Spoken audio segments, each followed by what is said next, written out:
It's a very horrific crime scene. It's one of the worst that I've seen, and I've been on some plane crashes. It's very bad. At least 11 people are dead after a shooting at the Tree of Life Synagogue in Pittsburgh, Pennsylvania. Authorities say at least 10 other people were hurt, including 4 police officers. The officers' injuries are not life-threatening, but officials say 2 victims are in critical condition. Reports of the shooting started coming in at around 10:20 a.m., while Saturday Shabbat services were taking place. Well, good evening and thanks for watching our late edition of WGXA News at 10. I'm Eric Mock. Just hours ago, hundreds of people filled the streets outside the Jewish Community Center. A candlelight vigil was held for those victims that lost their lives in the synagogue shooting. The vigil organizer, Emily Pressman, was surprised by the huge turnout. Looking around, I'm extremely surprised by how many people are here, but at the same time, I'm not, because the community of Squirrel Hill is so close-knit that I think that everyone would want to be together right now. Police arrested 46-year-old Robert Bowers, who reportedly has a history of anti-Semitism. The FBI has now taken the lead in the investigation into the shooting, which they are treating as a hate crime.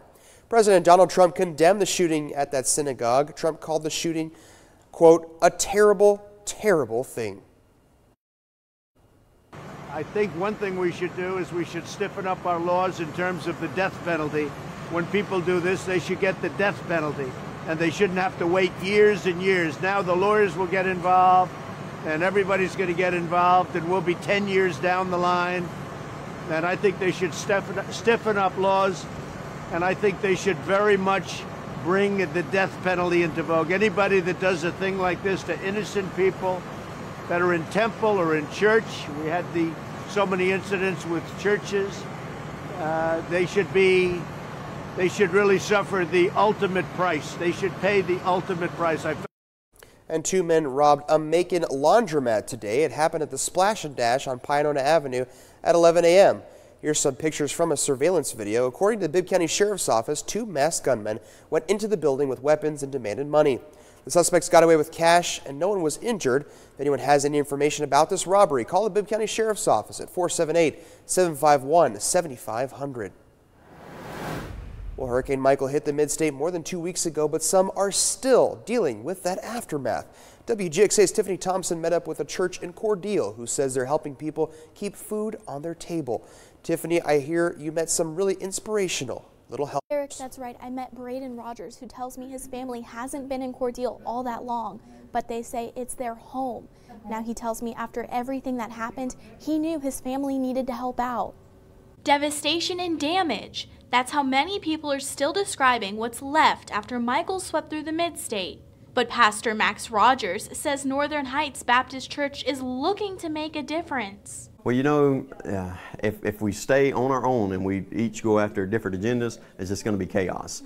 Rogers says he just moved here, and after experiencing Michael, he knew people would need help restocking their food supply. So this Saturday, people of all ages worked to help those in need. The first people on hand to help, Pastor Rogers' family. 11-year-old Braden says Michael was traumatic. They just can't really get the things that they need. And a lot of people, they lost a lot of stuff because that was a really bad storm. Braden says his mom and dad always told him to care for others. So that's exactly what they did. Because everyone can do different things and everyone can help out. So it's not really like, so let's say if you're like 5, you can do some stuff better than other people can. And passing food out alongside her brother, 8-year-old Augusta. Because sometimes people, they don't have food, they don't have enough food, so whenever we give out these food, they don't have food to eat. Braden says he has a message for those struggling to rebuild. If your lawn or if you got trees down or stuff, they'll get moved. So, I mean, God will provide. I mean, He'll help you. Now the pastor tells me this isn't the only food drive they do. He says they typically do one about once a month, but this one was made specifically to help resupply after Michael. Now the pastor tells me the next food drive will be November 17th. Reporting in the newsroom, Tiffany Thompson, WGXA News. And just thinking of Hurricane Michael brings back images of, wind gusts and damage, but thankfully tonight, radar looking pretty quiet. Is that right, Matt? Yeah.